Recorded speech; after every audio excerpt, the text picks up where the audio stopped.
저는 남편을 최대한 당당하게 쳐다보았고 남편은 제 눈을 피했어요. 그리고 저도 남편도 한동안 아무 말도 하지 않았죠. 하고 싶은 말은 정말 산더미처럼 많았지만 저는 침묵이 가장 강력한 무기라는 걸 알았습니다. 남편은 생각을 하는 것 같더니 눈을 지그시 감고 숨을 깊게 내쉬었어요. 그리곤 말했죠. 맞아. 나 바람핀 거 언제부터였어요? 얼마 안 됐어. 몇 달 전부터야. 제가 그렇게 부족했나요?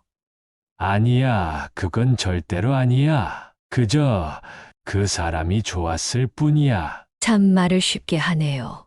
당신이 그 사람을 좋아함으로써 어떤 결과가 발생할 것인지 생각은 해봤어요? 정말 무책임하고 이기적이에요, 당신. 미안해. 미안하다는 말 하지 말아요. 그 말 듣기 싫어요. 제가 그동안 얼마나 힘들었는지 알기나 해요? 당신이 집에 있어도 같이 밥을 먹어도 저는 언제나 혼자였어요. 그 여자한테 웃어주듯 저에게 한 번이라도 웃어준 적 있어요? 저는 평생 당신 용서 안 할 거예요. 그래, 그렇게. 대신 그 여자는 욕하지 마. 그 여자는 잘못 없어. 지금 이 상황에서도 그 여자 편을 들어요? 정말 너무하네요. 미안해, 여보. 당신에게 상처를 준 거. 하지만 난 그 여자를 사랑해. 이런 기분은 정말 처음이야. 나도 처음엔 내 마음이 이러는 게 잘못된 거라고 생각했어. 그래서 그 여자를 밀어내기도 했다고. 하지만 결국 그럴 수 없었어. 그 여자 아니면 내가 죽을 것만 같았어. 저는 그 말을 듣고 눈을 질끈 감았습니다. 제가 가장 최악이라고 생각했던 말이었죠. 이게 어떻게 된 일일까요? 지금 남편이 아내에게 자신의 불륜 사실을 고백하고 그걸 들은 아내가 그 말에 화를 내고 있는데요. 오늘은 40년간 가장 의지해왔던 남편이 불륜을 저지른 것도 모른 채 혼자 끙끙 앓았던 임지숙님의 사연입니다. 어떤 내용의 이야기일지 바로 들어보도록 하겠습니다. 안녕하세요, 여러분. 저는 일산에 살고 있는 임지숙이라고 합니다. 올해 67이 되었어요. 오늘 제가 여러분께 들려드릴 이야기는 저보다 3살 연하인 남편에 대한 충격적인 이야기입니다. 개인적으로 누군가에게 말하기 힘든 이야기지만 여러분과 제 이야기를 공유하고 위로를 받고 싶어서 이렇게 사연을 쓰게 되었어요. 부족한 점이 많겠지만 끝까지 제 이야기를 잘 들어주시고 제가 어떻게 했어야 했는지, 제가 무슨 잘못을 한 건지 이야기해 주신다면 남은 인생 살아가는데 도움이 될 것 같습니다. 더불어 위로와 용기의 한마디 덧붙여 주시면 너무나 감사할 것 같아요. 그럼 이야기 시작하겠습니다. 먼저 이 이야기를 시작하기 위해선 제 남편과 만나게 되었을 때부터 이야기해야 할 것 같아요. 저희는 대학교에서 만나게 되었습니다. 저는 남편의 대학 선배였죠. 남편은 건강상의 이유로 군대를 면제받아 학교를 쉬지 않고 다닐 수 있었고, 저는 중간에 학비를 벌어야 해서 1년간 학교를 쉬었어요. 그러다 보니 2년 터울로 자주 학교에서 남편을 만날 수 있었죠. 처음에는 남편을 남자로 여기지 않았어요. 한없이 귀여운 후배였죠. 당시엔 학생 운동을 많이 했을 땐데 부끄럽지만 저는 잘 참여하지 않았어요. 왜냐하면 먹고 살기도 바빴기 때문이었어요. 하지만 남편은 달랐어요. 항상 학생 운동하는 편에 서서 앞장서는 그런 학생이었죠. 무엇이 옳다고는 생각하지 않아요. 그냥 그랬다는 거예요. 근데 한 번은 그 친구가 시위를 하다가 많이 다쳤어요. 저는 우연히 골목길에서 후배를 만나 저희 집으로 가서 가벼운 치료를 해 주었죠. 학교에서도 한마디 해본 적 없는 우리였는데 그때를 기점으로 많이 친해지게 되었어요. 항상 밥을 먹을 때마다 저에게 와서 같이 먹자고 했고 저는 그러자고 했어요. 처음엔 그저 저를 잘 따르는 동생으로만 생각했는데 그 후배의 생각은 달랐더라고요. 저가 마음에 들어서 그런다고 했어요. 저는 그 말을 듣고 고민에 빠졌죠. 처음엔 거절했어요. 남자를 만날 생각도 아직 없었고 그 후배가 남자로 느껴지지도 않았기 때문이었어요. 하지만 그 후배는 포기하지 않았어요. 제가 거절을 해도 매번 저를 따라다니면서 구애를 했어요. 제가 좋아하는 음식을 포장해 온다던가, 도서관에 따라온다던가, 가끔 일을 할 때면 끝날 때까지 기다렸다가 저희 집까지 데려다 주었죠. 사실 저도 그런 후배가 나쁘지 않았어요. 말은 거절했지만 이렇게 다정한 대접은 누군가에게 난생 처음으로 받아봤기 때문이었죠. 결국 저는 후배의 끈질긴 구애에 넘어가게 되었어요. 둘은 그렇게 사귀게 되었죠. 제가 졸업을 하고 후배가 3학년이 되었을 때 잠시 이별의 위기가 있었지만 그때도 그 후배는 한결같이 저를 놓아주지 않았어요. 그 후배도 집안 사정이 녹록치 않았기에 졸업을 하고 취업한 제가 많은 도움을 주었죠. 학비는 대줄 수 없었지만 책이라든지 옷이라든지 음식 등을 매번 제가 사야만 했어요. 그래도 괜찮았어요. 그 후배는 그만큼 저에게 많은 애정을 주었거든요. 그렇게 시간이 지나고 후배도 졸업을 하고서는 작은 회사에 들어갔어요. 저희는 그때부터 동거를 시작했죠. 저와 후배는 나름대로 열심히 돈을 벌었고 집안 어르신들의 바램대로 서로 함께하는 미래를 생각하기 시작했죠. 하지만 문제가 하나 있었어요. 그 후배는 약간의 바람기가 있었어요. 워낙 다정하고 얼굴도 준수했던지라 주변엔 항상 다른 여자들이 있었죠. 바람기라고 하기엔 제가 그 모습을 목격하거나 들은 건 아니지만 저 말고도 다른 여자들에게도 매우 친절하게 대하더라고요. 저는 후배가 저 말고 다른 여자에게는 정확하게 선을 그었으면 하는 바람이었죠. 몇 번이나 제 바람에 대해서 후배에게 말했지만 항상 자기가 태어난 게 그렇게 태어난 걸 어쩌나며 오히려 화를 냈어요. 그래서 저는 이후로 말을 하지 않았죠. 그리고 결혼하게 되면 자연스럽게 우리 집안에만 집중할 거라 생각하기도 했고요. 제가 바람피는 모습을 직접 본 게 아니기에 넘어갈 수 있었죠. 그렇게 저희는 동거 기간 중 아이를 가지게 되었어요. 그래서 본의 아니게 빠른 결혼식을 올리게 되었죠. 그렇게 그 후배는 제 남편이 되었답니다. 그때 제 나이가 29이었고 남편의 나이가 26이었어요. 저의 예상대로 남편과 저는 돈을 벌고 아기를 키우는데 정신이 없었어요. 저희를 위해 뭔가를 할 시간 따위는 없었죠. 그때는 정말 열심히 살았던 것 같아요. 저는 임신을 하고서는 회사를 그만두고 방문교사 일을 시작했어요. 남편은 계속 회사를 다녔고요. 시간이 지나 어느덧 40년 가까이 흘렀고 저희가 낳은 아들과 딸은 모두 출가를 했어요. 저희도 열심히 돈을 모아 저희 보금자리인 괜찮은 주택 하나를 구입했고요. 저는 예전에 일을 그만두고 계속 주부로 있었고 남편은 몇 년 전에 정년퇴직을 했습니다. 그래서 모아둔 돈과 연금으로 노후를 보낼 예정이었습니다. 저야 주부로 꽤 오래 있었기에 괜찮았지만 남편은 정년퇴직을 한 직후에는 적응을 잘 못하더라고요. 계속 일을 하면서 살았던 사람이라 계속 안절부절했어요. 그렇지만 시간이 몇 년 지나자 점점 적응을 해가는 것 같더라고요. 저도 남편에게 이제 편안한 노후를 즐기자고 했고요. 그래서 남편은 자기가 하고 싶은 취미를 계속해서 찾았고, 저 또한 매일 친한 아주머니들과 서예를 배우기 시작했어요.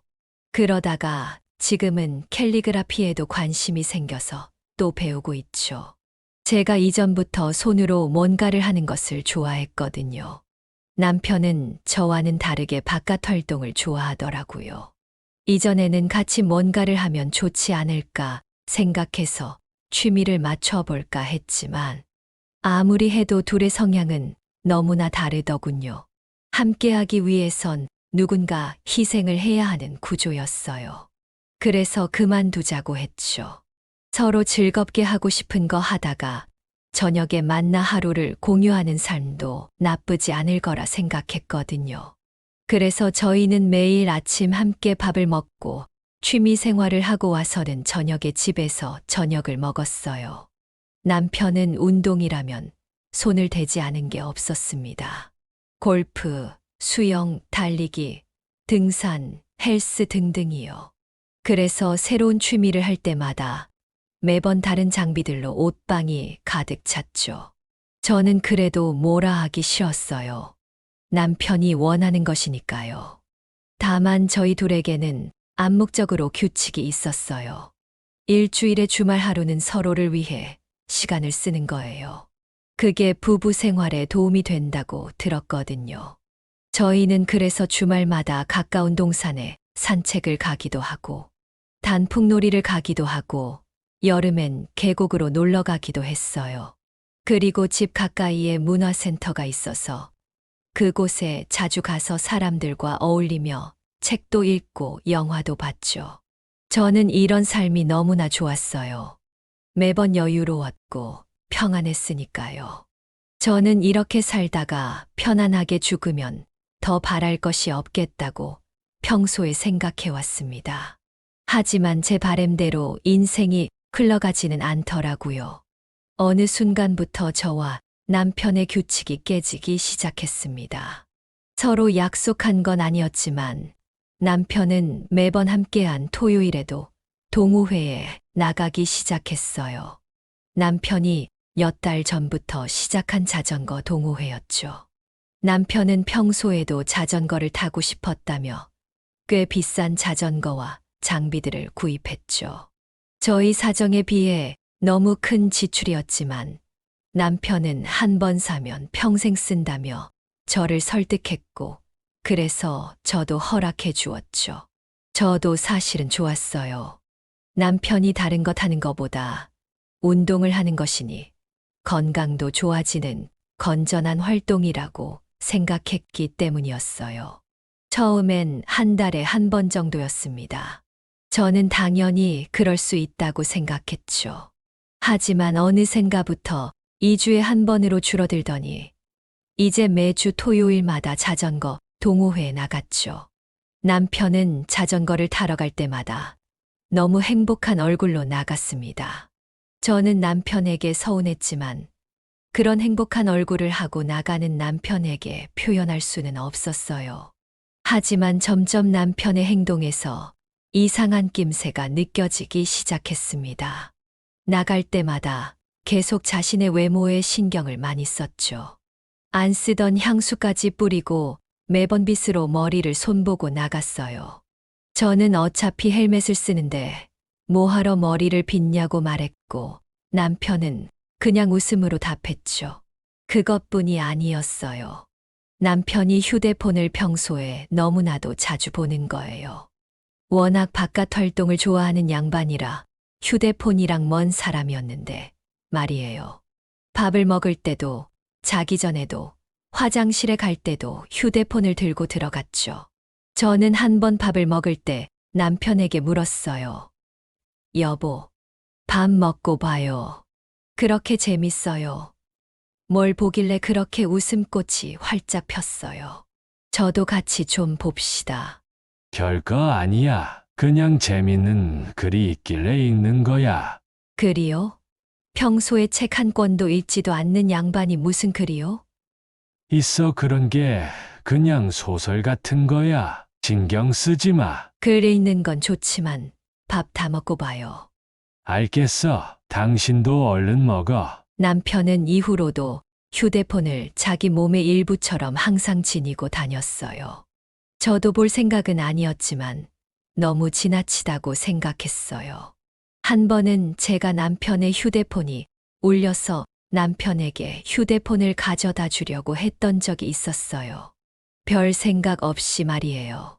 근데 남편이 그 모습을 보고는 헐레벌떡 소파에서 일어나 제가 들고 있던 휴대폰을 확 낚아채 뺏어가는 게 아니겠어요? 그리고는 자신의 태도에 자기도 당황했는지 미안하다고 하더군요. 급한 전화라고 했어요. 그래서 얼른 받으라고 말하니까 급히 슬리퍼를 신고 나가서 전화를 하더군요. 좀 이상했어요. 급한 전화면 바로 받아야 하는데 밖에서 전화를 받는 게요. 그리고 저 사람이 제 앞에서 전화를 가려받을 사람은 아니었거든요. 이런 사소한 변화들이 점점 눈에 띄기 시작했죠. 처음에 저는 대수롭지 않게 생각했어요. 하지만 점점 남편의 이상한 행동들은 점점 늘어나기 시작했어요. 평소엔 운동복에 돈을 안 쓰는 사람이 자전거 탈 때 입는 옷을 그렇게 사는 거예요. 그것도 엄청 비싼 옷을요. 여보, 이 옷 어때? 괜찮아? 또 산 거예요. 매번 입는 것 있잖아요. 그냥 싸게 할인하길래 사봤어. 비싼 거 아니에요. 뭘 옷 하나 가지고 그래.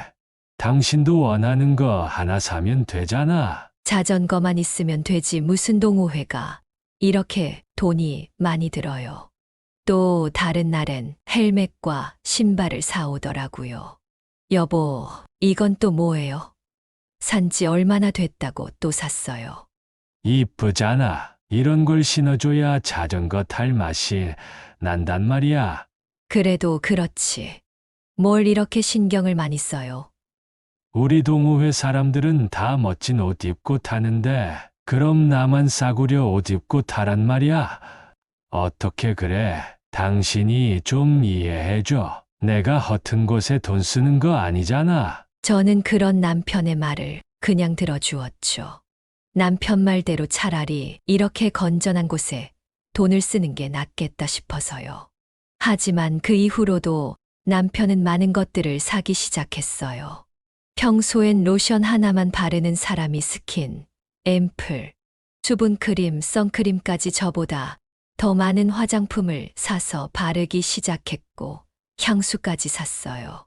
그리고 평상복도 지금까지 입었던 것들을 싹 다 버리고 새 옷을 사기 시작했죠.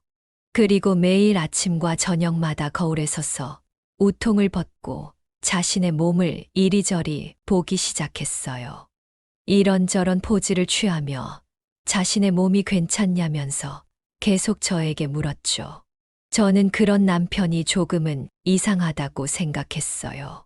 자전거 동호회에서 이상한 사람들과 어울리는 건 아닌가 싶었죠.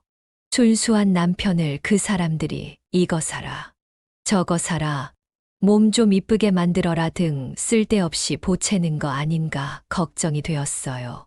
그러던 어느 날이었어요. 남편이 자전거를 타다가 무릎을 다치게 되었어요.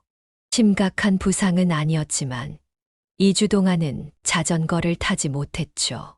그때 남편은 세상 다 죽은 표정을 짓더라고요. 남편이 그렇게 우울한 표정을 짓는 것은 난생 처음 봤습니다. 남편은 하루라도 빨리 자전거를 타고 싶어 안달난 사람처럼 보였어요. 매일매일 병원에 가서 물리치료를 받았고 그것도 모자라 한의원에 가서 침도 맞았어요. 약도 한 움큼씩 먹고 파스까지 붙였죠. 집에 오면 몸이 둔해진다면서 팔굽혀펴기를 하는 등 정말 난리도 아니었습니다. 그렇게 자전거 타는 게 좋아요? 그럼 좋지. 내가 했던 운동들 중에 가장 좋은 것 같아. 왜 이제야 시작했는지 후회가 될 정도라니깐. 그래요? 그럼 저도 한번 타볼까요? 저도 그 동호회 한번 데려가줘 봐요. 뭐? 안 돼. 당신은 못 타. 제가 뭘 못타요? 저도 젊었을 때는 꽤나 탔는데. 이게 당신이 탔던 자전거랑 같은 줄 알아? 우리 동호회는 실력자들만 모여 있어서 진짜 어려운 코스로 간단 말이야. 당신 하고 싶으면 초보자 동호회에 들어. 당신도 몇 개월밖에 안 됐잖아요. 평생 운동한 사람하고 방구석에 박혀서 손장난만 하는 사람이랑 같아. 무슨 말을 그렇게 해요? 안 가면 되잖아요. 안 가면. 저도 사실 갈 생각이라고는 전혀 없었는데 남편은 제 말에 굉장히 과민 반응을 했어요. 어이가 없었죠. 그리고 남편은 집에서 있는 동안 계속해서 휴대폰을 보고 낄낄대며 웃었어요. 저랑은 대화를 거의 하지 않았죠. 저는 남편이 어떤 걸 보고 그렇게 좋아하나 너무 궁금했어요. 그래서 남편이 소파에서 앉아 휴대폰을 집중해서 보고 있을 때 슬쩍 휴대폰을 훔쳐보았죠. 자세히 보니 남편은 소설 같은 글을 읽는 게 아닌 동호회 밴드 앱을 이용해서 사람들과 이야기하는 것 같았어요. 제가 휴대폰을 보고 있는 걸 안 남편은 소스라치게 놀라더군요. 뭐 하는 거야? 당신이 하루 종일 휴대폰만 붙잡고 있길래 뭐 하나 본 거죠. 왜 이렇게 놀래요? 사람이 뒤에 아무 말도 없이 서 있으니까 놀라지. 당신이라면 안 놀라겠어? 근데 그게 뭐예요? 이거 동호회 사람들이랑 소통하는 거야. 워낙 재밌는 친구들이 많아서 나도 모르게 집중해서 봤네. 다들 내가 빨리 나와서 오기를 바라고 있거든. 참 좋겠네요. 당신은. 그렇게 걱정해 주는 사람들이 있어서. 뭐 그렇지. 남편은 제 말에 제대로 대답도 안 하고 안방으로 들어갔어요. 그리고는 또다시 휴대폰만 붙잡고 있더라고요. 저는 그때까지만 해도 그렇게 의심하지 않았어요. 마음에는 안 들지만 그냥 남편이 잘 맞는 사람들과 만나게 되었나 보다 싶었죠. 그리고 그 동호회 이야기를 할 때마다 항상 남자인 친구들 이야기만 했어요. 그래서 저는 당연히 여자 회원을 없을 거라 생각했죠. 한 번은 그 남자들끼리 혹시 다른 여자들을 꼬시러 다니는 거 아닌가 생각해 본 적도 있지만 말도 안 된다고 생각하고서 웃어 넘겼어요. 60대 할아버지들이 어떻게 여자들을 꼬시러 다니겠어요. 말도 안 되는 이야기죠. 하지만 남편의 태도는 그냥 넘기기 힘들었어요. 함께 있었지만 마치 저 혼자 있는 듯 했죠. 아무리 제가 말을 걸고 다른 걸 하자고 해도 남편은 귀찮다는 듯이 저를 대했어요. 저는 너무나 외로웠죠. 가장 힘들었을 때는 남편과 함께 침대에 누웠을 때였어요. 남편은 밤늦게까지 휴대폰으로 산악회 사람들이라고 말했던 누군가와 연락을 했고, 제가 불편함을 표시하면 거실로 나가서 한참 동안 있다가 들어왔어요. 이건 정상적인 부부관계라고 보기 힘들었죠. 그렇게 저희 평온한 일상은 조금씩 깨져갔어요. 그렇게 남편은 무릎이 다 낫자마자 바로 자전거 동호회를 나갔어요. 저는 좀 더 쉬는 게 어떠냐고 제안해봤지만 역시나 통하지 않았죠. 그러던 어느 날이었어요. 제가 아마 처음으로 남편을 진지하게 의심한 날이었던 것 같아요. 남편은 평소보다 굉장히 늦게 집에 도착했어요. 왜 이렇게 늦었어요? 연락은 왜 또 안 했고요. 미안해. 동호회 사람들이랑 뒤풀이를 하느라고. 뒤풀이요. 술 마셨어요? 당신 술 안 마시잖아요. 맞아. 근데 사람들이 계속 한 잔만 권하는데 어떡해. 나도 모르게 한두 잔씩 받아 먹다 보니까 이렇게 됐네. 나 피곤해서 그런데 먼저 씻고 잘게. 남편은 술을 거의 마시지 않는 사람이었는데 그날은 조금 취기가 있는 채로 집에 왔죠. 그것도 밤 12시가 넘어서요. 그 후로 남편은 매 주말마다 집에 밤늦게 오기 시작했어요. 더 중요한 건 매번 술을 마시고 왔다는 거였어요. 저는 그런 남편이 걱정되기도 했지만 한편으로는 의심이 됐죠. 그 사람들이 누구길래 이렇게 술을 마시게 하는가에 대해서요. 하지만 남편이 엄청나게 취해서 오는 건 아니어서 그냥 넘어갔어요. 더 이상했던 건 남편이 전혀 피곤한 기색이 없었다는 거였어요. 자전거에 대해서는 잘 모르지만 하루 종일 자전거를 탔다며 그 나이에 피곤할 만한데 전혀 그렇게 보이지 않았어요. 그리고 옷도 아침에 입고 나간 그대로였죠. 너무나도 깨끗했어요. 그리고 남편은 몸매 관리를 해야 한다면서 저와 주중에 먹던 저녁도 먹지 않기 시작했어요. 자전거를 타려면 몸이 마른 게 유리하다면서요. 저는 뭘 그렇게까지 하냐면서 억지로 먹이려고도 했지만 남편은 완강했어요. 저는 그렇게 갑작스레 변한 남편에게 적응하기 힘들었죠. 남편과 제대로 대화한 시간이 기억도 나지 않았어요. 남편은 집에 와서는 계속 휴대폰만 받고 저는 더 이상 견디기 힘들 지경에까지 이르렀죠. 주말에는 저 혼자 집에 남아 집안일을 하고 텔레비전을 틀어 드라마를 봤어요. 남편 생각에 제대로 드라마가 눈에 들어오지도 않았는데 말이에요. 너무나 외롭고 고독한 날들의 연속이었습니다. 그러던 어느 날이었어요. 남편이 집에 들어왔는데 저는 너무 충격을 받았어요.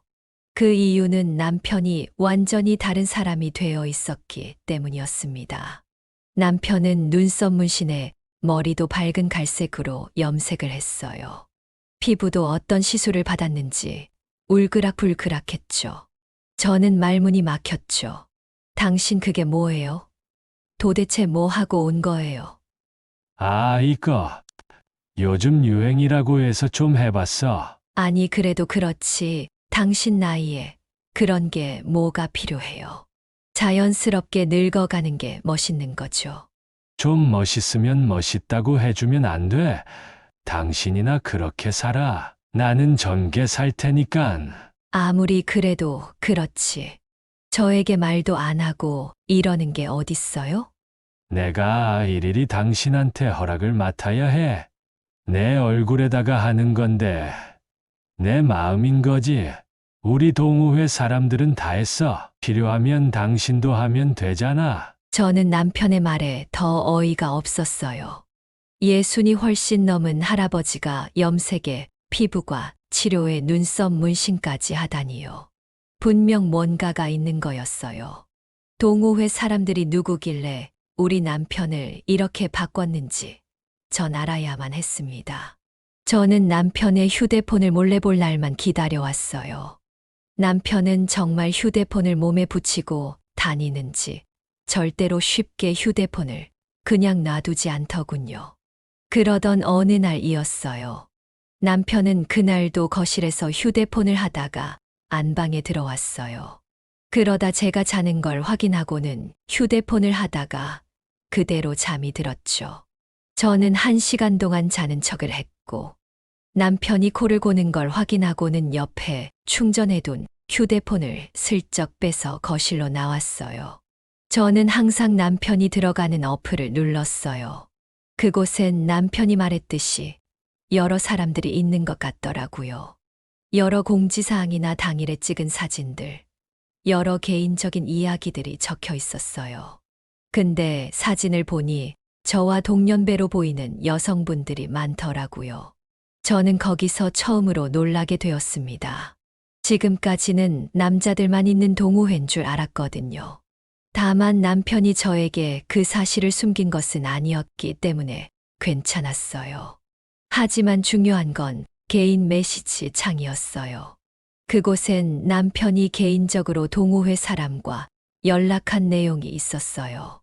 이름은 적혀 있지 않았지만 동호회 회장이라고 적혀 있더군요. 하지만 그 내용이 굉장히 충격적이었어요. 남편은 그 회장에게 이렇게 보냈습니다. 회장님, 오늘도 고생 많으셨습니다. 헤어진 지 얼마나 됐다고 벌써 보고 싶네요. 그리고 회장은 남편에게 이렇게 보냈어요. 저도예요. 김 선생님, 오늘 참 멋지셨어요. 동호회 사람들 중에서는 김 선생님이 제일 인물이 좋으신 것 같아요. 다음 주가 기다려지네요.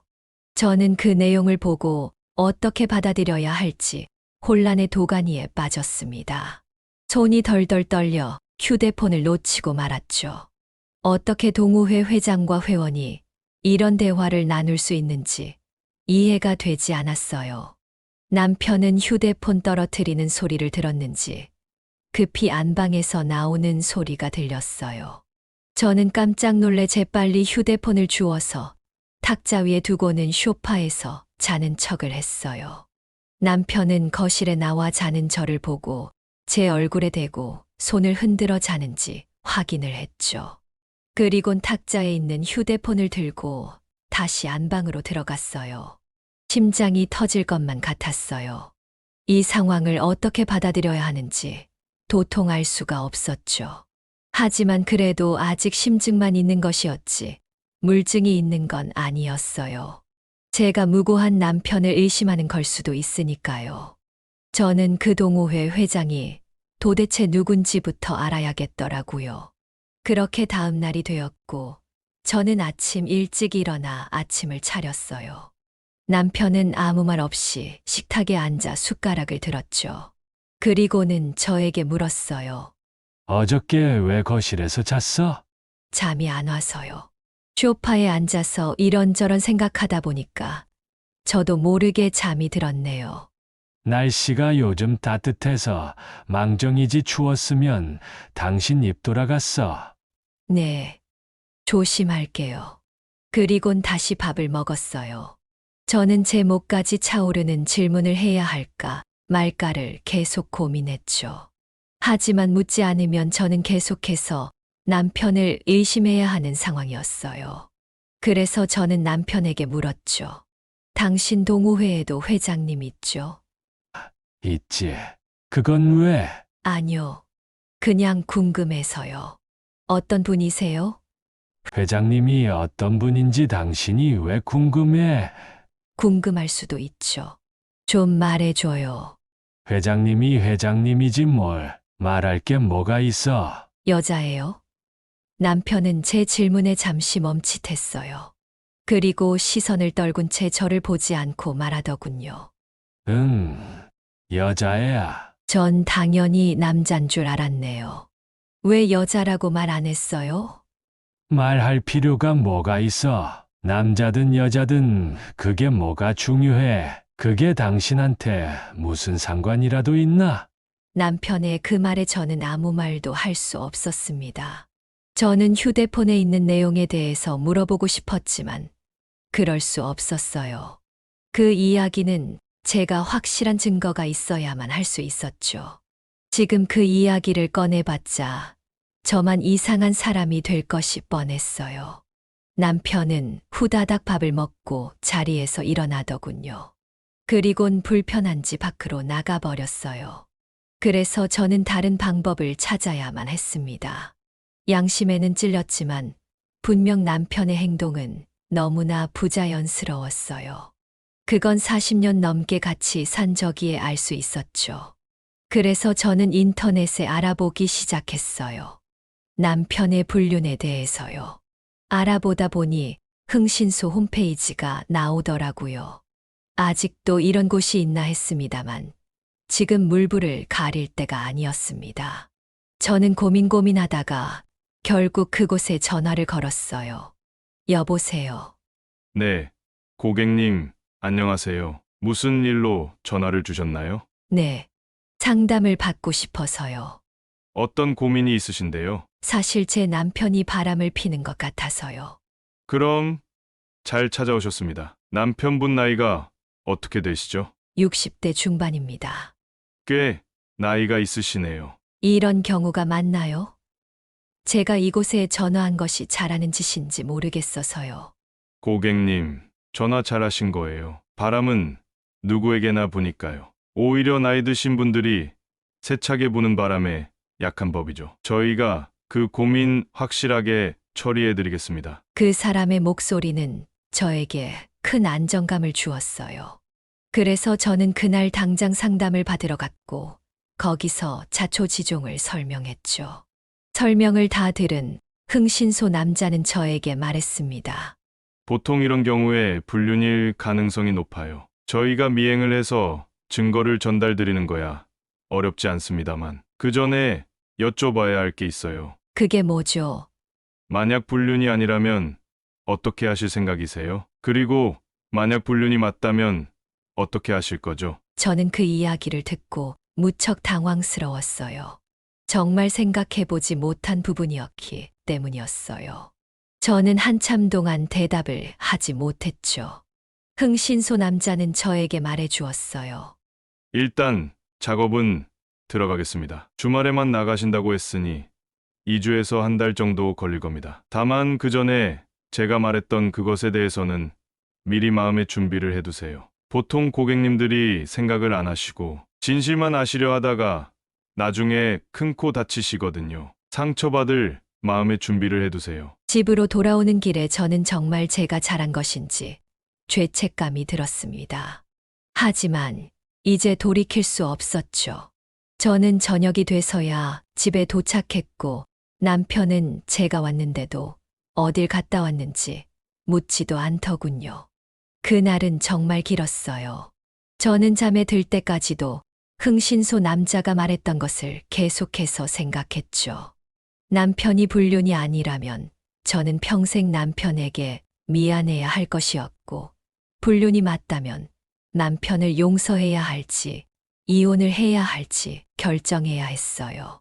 답이 없는 문제였죠. 정말 어려운 질문이었어요. 흥신소 남자는 저에게 전곡을 찔렀던 것이죠. 그렇게 저는 정말 지옥 같은 2주를 보냈습니다. 주말이 오질 않길 바라면서도 얼른 이 시간이 끝나길 바랬어요. 진실을 마주하고 싶지 않았죠. 그건 저에게 너무 과도한 벌과 같았습니다. 왜 하필 저에게 이런 일이 생겼을까 하늘을 원망하기도 했죠. 하지만 이 세상은 역시 차갑더군요. 그렇게 시간이 지나 흥신소에서 만나자는 연락이 왔습니다. 그리고 저는 저희 집에서 멀리 떨어진 카페에서 그 사람을 만났어요. 그 사람의 표정에서 저는 아무것도 읽어내지 못했어요. 알 수 없는 표정이었죠. 그 사람은 그저 서류 가방에서 담담히 무언가를 꺼내 제 앞에 꺼냈어요. 갈색빛의 서류 봉투였죠. 생각보다 두툼했어요. 열어보시죠. 저는 떨리는 마음으로 천천히 서류를 열어서 안에 있는 내용물을 꺼냈습니다. 그곳엔 타자로 작성한 서류와 여러 사진들이 모여져 있었어요. 서류에는 2주 동안 남편의 행적이 시간별로 적혀 있었어요. 저는 사진을 볼 자신이 없어 서류 먼저 펼쳐보았죠. 주중에는 역시 별일이 없었어요. 집 근처에서만 시간을 보냈더라고요. 그리고 대망의 토요일이 되었어요. 남편은 자전거를 타고는 길가로 나갔어요. 그리고 큰 대형 택시에다가 자전거를 싣고는 한강으로 갔어요. 잠수교 쪽이더군요. 그리고 내려서 주위를 둘러보았고 누군가를 보고 손을 흔들었죠. 만난 사람은 제 나이 또래의 여성이었습니다. 그 여성도 자전거와 헬멧을 쓰고 있었죠. 둘은 서로를 보고 웃으며 포옹을 했어요. 그리곤 손을 잡았죠. 저는 여기까지 보고 더 이상 읽기가 힘들어서 눈을 질끈 감았어요. 흥신소 사장은 말하더군요. 보기 힘드시다면 더 안 보셔도 됩니다. 제가 설명을 드리죠. 아니요. 제가 다 볼게요. 저는 그 사람의 제안을 거절하고 다시 읽기 시작했어요. 둘은 자전거를 근처에 놓고 한강을 걸었어요. 그리곤 자리에 앉아 그 여자가 싸온 도시락을 먹었고요. 둘은 손을 꼭 붙잡고 한동안 대화를 했어요. 남편은 그 여자를 보고 계속해서 웃었죠. 점심을 먹고 둘은 다시 이동을 했어요. 자전거를 타고 꽤 멀리 이동했더군요. 바로 신촌 쪽이었어요. 그들이 간 곳은 바로 신촌에 있는 모텔촌이었죠. 그 둘은 그곳으로 들어갔고 4시간 뒤에 나왔어요. 그리곤 저녁을 먹으러 갔죠. 꼼장어 집으로요. 둘은 꼼장어를 먹으며 소주 한 잔을 했어요. 그 여자는 술에 취했는지 계속해서 남편에게 기댔고 남편은 그 여자의 어깨를 감싸 안았어요. 밤 10시쯤 되자 둘은 가게에서 나와 헤어질 준비를 했어요. 23분가량 포옹을 했고, 이후엔 입맞춤을 한 뒤 자전거를 타고 헤어졌어요. 그리곤 집으로 왔죠. 이게 제가 그렇게 궁금해했던 남편의 주말 생활이었습니다. 저는 눈물이 나올 것만 같았지만 꾹 참았죠. 앞에 흥신소 사장은 아무 말 없이 저를 기다려 주었어요. 저는 다시 마음을 다 잡고 그가 찍어온 사진을 보았습니다. 한강에서 손을 잡고 있는 사진, 남편의 입에 싸온 반찬을 먹여주는 여자의 사진, 함께 모텔로 들어가는 사진, 술을 마시며 서로 껴안고 있는 사진, 그리고 마지막 헤어질 때 했던 입맞춤까지요. 예상은 했지만 손이 덜덜 떨리기 시작했어요. 당장 가서 남편과 그 여자의 머리채를 잡고 싶은 기분이었죠. 2주 동안 마음의 준비를 했고 최악의 상황까지 예상을 했지만 충격은 정말 어마어마했습니다. 기껏 마음의 준비를 했던 게 하나도 도움이 안 되는 듯 했어요.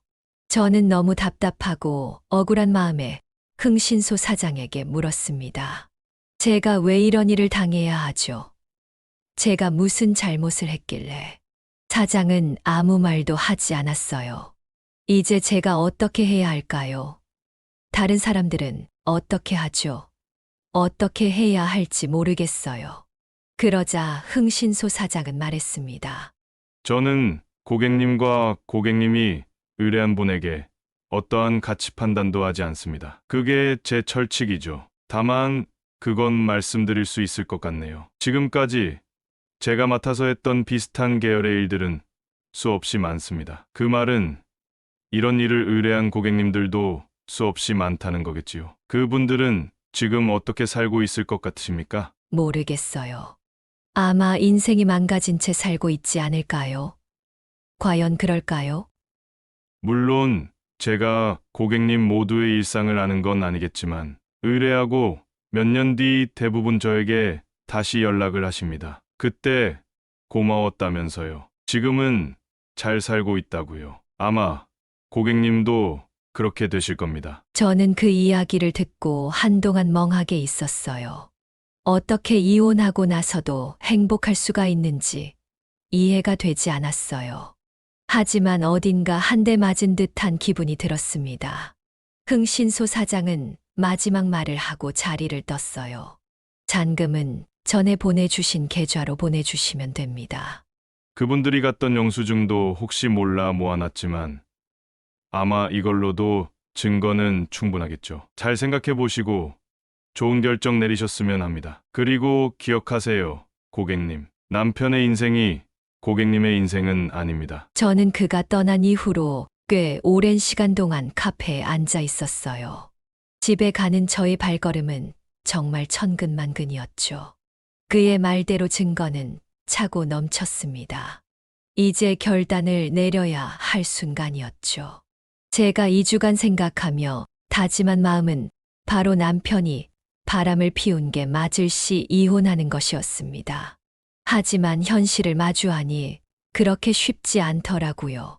아들과 딸에게 어떻게 설명해야 하는지부터 남편과 이혼을 하고 나서는 어떻게 살아야 하는지 등등 별의 별 생각이 다 들었습니다. 저는 집에 들어갈 수 없었어요. 도저히 남편의 얼굴을 볼 자신이 없었습니다. 그래서 저는 근처 호텔에 가서 잠을 청했어요. 남편에게 많은 문자와 전화가 왔지만 연락을 받지 않았습니다. 저는 제 휴대폰 배경화면을 보았어요. 아들과 딸 그리고 남편과 함께 찍은 가족 사진이 있었습니다. 남편은 거기서 활짝 웃고 있었어요. 이런 미소를 본지도 생각해보니 굉장히 오래되었더라고요. 흥신소 사장이 준 사진에서의 남편은 이렇게 활짝 웃고 있었습니다. 저는 호텔에서 밤새 뒤척이며 남편을 용서해야 하는지 아니면 이혼을 해야 하는지 고민했습니다. 하루는 정말 짧더라고요. 어느새 다음 날이 되었고 저는 마음의 결심을 한 채 집으로 향했습니다. 집에 도착하니 남편은 거실에 앉아 절 기다리고 있더라고요. 저를 보는 표정은 그 여자를 보는 표정과는 사뭇 달랐습니다. 저는 말 없이 남편의 앞에 앉았습니다. 당신 도대체 어디 갔다 온 거야? 그 나이에 외박을 해. 이게 말이 된다고 생각하는 거야? 저도 제가 하고 싶은 대로 사는 건데 안 되나요? 뭐라고? 당신도 하고 싶은 거 다 하면서 살잖아요. 당신 지금 말 다 했어? 남편의 말소리는 저의 심장을 뛰게 만들었어요. 저는 눈을 감고 한숨을 크게 쉬었죠. 당신 뭐야? 지금 내 앞에서 한숨 쉰 거야? 저는 말 없이 남편에게 흥신소 사장이 찍은 사진을 보여주었습니다. 바로 입맞춤을 하는 사진이었죠. 저는 더 이상 남편의 변명을 듣기 싫어 가장 강력한 사진을 보여주었어요. 남편은 그 사진을 들어서 자세히 보더니 사진 속 남자가 자신이라는 것을 알아챈 뒤 사진을 3개 내려놓았어요. 당신 뭐야? 나 미행한 거야? 제가 한 건 아니고요. 사람을 고용했어요. 뭐? 그걸 자랑이라고 하는 거야? 지금 저한테 큰 소리를 칠 때가 아닐 텐데요. 바람을 필 거면 제가 모르게 피지 그러셨어요. 이렇게 너무 뻔하고 티나게 피시면 어떡해요. 남편은 제 말에 아무 말도 못하고 부들부들 떨었어요. 저는 남편을 최대한 당당하게 쳐다보았고 남편은 제 눈을 피했어요. 그리고 저도 남편도 한동안 아무 말도 하지 않았죠. 하고 싶은 말은 정말 산더미처럼 많았지만 저는 침묵이 가장 강력한 무기라는 걸 알았습니다. 남편은 생각을 하는 것 같더니 눈을 지그시 감고 숨을 깊게 내쉬었어요. 그리곤 말했죠. 맞아. 나 바람핀 거. 언제부터였어요? 얼마 안 됐어. 몇 달 전부터야. 제가 그렇게 부족했나요? 아니야. 그건 절대로 아니야. 그저 그 사람이 좋았을 뿐이야. 참 말을 쉽게 하네요. 당신이 그 사람을 좋아함으로써 어떤 결과가 발생할 것인지 생각은 해봤어요? 정말 무책임하고 이기적이에요, 당신. 미안해. 미안하다는 말 하지 말아요. 그 말 듣기 싫어요. 제가 그동안 얼마나 힘들었는지 알기나 해요? 당신이 집에 있어도 같이 밥을 먹어도 저는 언제나 혼자였어요. 그 여자한테 웃어주듯 저에게 한 번이라도 웃어준 적 있어요? 저는 평생 당신 용서 안 할 거예요. 그래, 그렇게. 대신 그 여자는 욕하지 마. 그 여자는 잘못 없어. 지금 이 상황에서도 그 여자 편을 들어요? 정말 너무하네요. 미안해, 여보. 당신에게 상처를 준 거. 하지만 난 그 여자를 사랑해. 이런 기분은 정말 처음이야. 나도 처음엔 내 마음이 이러는 게 잘못된 거라고 생각했어. 그래서 그 여자를 밀어내기도 했다고. 하지만 결국 그럴 수 없었어. 그 여자 아니면 내가 죽을 것만 같았어. 저는 그 말을 듣고 눈을 질끈 감았습니다. 제가 가장 최악이라고 생각했던 말이었죠. 눈물이 나오려는 걸 간신히 참았습니다. 당신은 지금 그 말 제 앞에서 해서는 안 됐어요. 꼴도 보기 싫으니까 당장 나가요. 남편은 말없이 일어섰습니다. 그리고 옷을 입고 장롱에서 큰 가방을 꺼내 물건 몇 개를 챙긴 뒤 집을 나갔습니다. 저는 남편이 가고 나서야 눈물을 흘렸어요. 정말 펑펑 울어댔습니다. 그렇게 운 건 제 인생에서 처음이었던 것 같아요. 그렇게 밤새도록 울어서 거의 실신 직전까지 갔으니까요. 저는 그렇게 그대로 거실에서 울다 잠이 들었고 다음 날 점심쯤 일어났습니다. 눈물 자국이 아직 얼굴에 남아 있더라고요. 햇빛이 강하게 집으로 들어오고 있었습니다. 제 마음과 달리 날씨는 정말 맑더군요. 하늘이 원망스러웠어요. 하지만 저는 살아가야 했습니다. 배에서 꼬르륵 소리가 났습니다. 생각해보니 어제부터 아무것도 먹지 않았더라고요. 저는 냉장고를 열어 반찬을 꺼내 찬밥에 물을 말아 먹었어요. 기운은 없었지만 최대한 씩씩하게요. 지금 생각해보면 그때는 남편에 대한 원망과 미움이 저의 원동력이었던 것 같아요. 남편이 후회하도록 정말 잘 살아보겠다라는 마음이 들었어요. 저는 그 후로 씻고 몸을 단정히 했습니다. 그리곤 자식들에게 전화를 했어요. 남편이 바람을 폈다고는 말하지 않았습니다. 그저 서로 좋은 마음으로 이혼하겠다고만 말했어요. 왜 그런지는 저도 모르겠더라고요. 남편이 정말 미웠지만 그래도 애아빠로서는 그런 대접을 받으면 안 된다고 생각했어요. 아이들은 너무 당황해 했지만 그래도 차분하게 들어주었습니다. 그렇게 시간은 흘렀고 저희는 이혼을 하게 되었어요. 저는 아직 남편을 만나서 이야기할 준비가 되지 않아 변호사를 통해서만 전달했죠. 재산도 정확히 반반 나누고 아파트도 처분하기로 했어요. 제가 남편의 불륜 증거를 제시했다면 제가 훨씬 더 많이 가져갈 수 있었겠지만 그러지 않았어요. 남편도 저의 제안에 아무런 토를 달지 않고 진행해 주었습니다. 그렇게 저희는 합의 이혼을 하게 되었고 마지막 법원에서 만나게 되었습니다.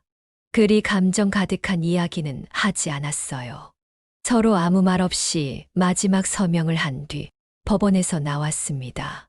그리곤 깔끔하게 헤어졌어요. 서로 잘 살라는 말과 함께요. 원래 오기 전에는 이왕 이렇게 된 거 행복하게 살라고 말해주고 싶었지만 제가 마음이 좁은지 그렇게까지는 안 되더라고요. 그렇게 새로 이사한 작은 집에 혼자 남아 아직 정리하지 못한 짐들을 정리했습니다. 정리하다 보니 사진첩이 있더라고요. 그걸 열어보니 지금까지의 40년 세월이 모두 들어 있었습니다. 참 언제 이렇게 세월이 갔나 싶더라고요. 눈물은 더 이상 나지 않았어요. 평생 흘릴 눈물을 그때 다 흘렸었거든요. 그 사람 때문에 더 눈물을 흘리고 싶지도 않았고요. 그렇게 저는 혼자가 되었습니다.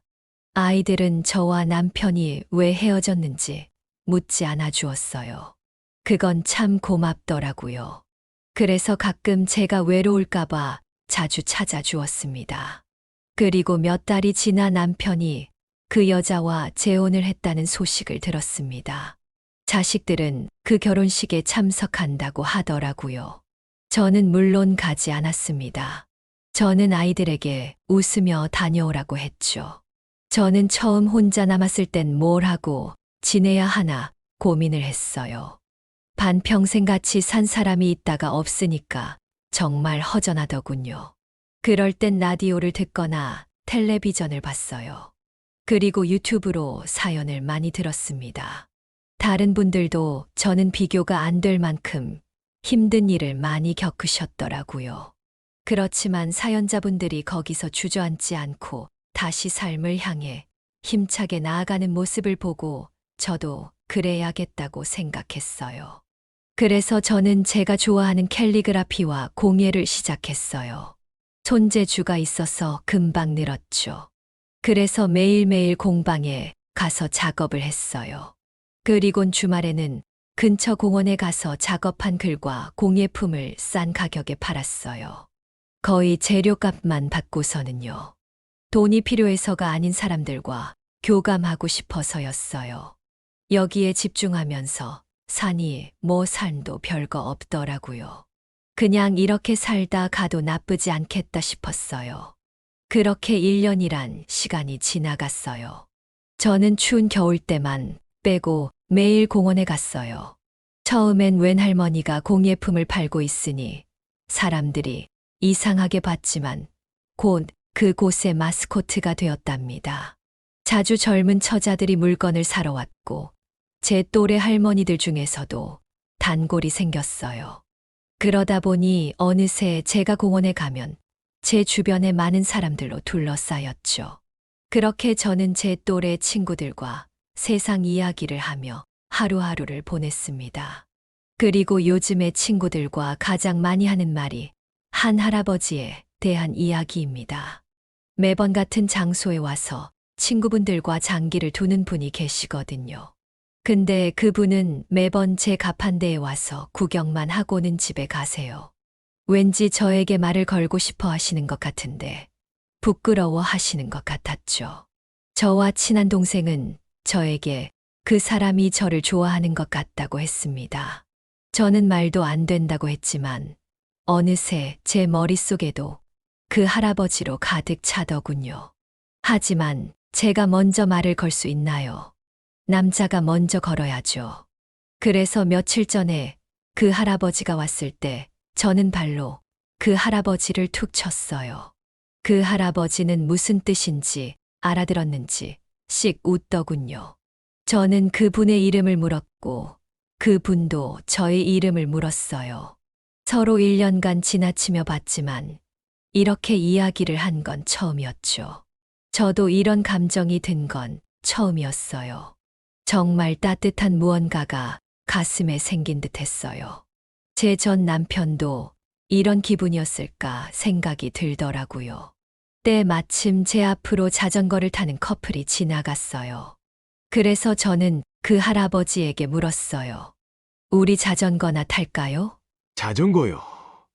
왜요? 못 타세요? 아니요, 잘 타죠. 그럼 저 좀 알려주세요. 그렇게 그날 저희는 자전거를 타며 서로에 대해 알아갔습니다. 아직은 며칠 되지 않아서 조심스레 서로를 알아가는 단계입니다. 물론 그분과 잘 되어도 결혼할 생각은 없어요. 다만 저도 인생을 좀 더 즐기며 살아가고 싶다는 생각입니다. 어디로 가야 할지는 모르지만 한 발자국 한 발자국 내딛다 보면 어딘가 도착해 있지 않을까 해요. 그냥 지금 이런 기분을 즐기면서 살아가려고요.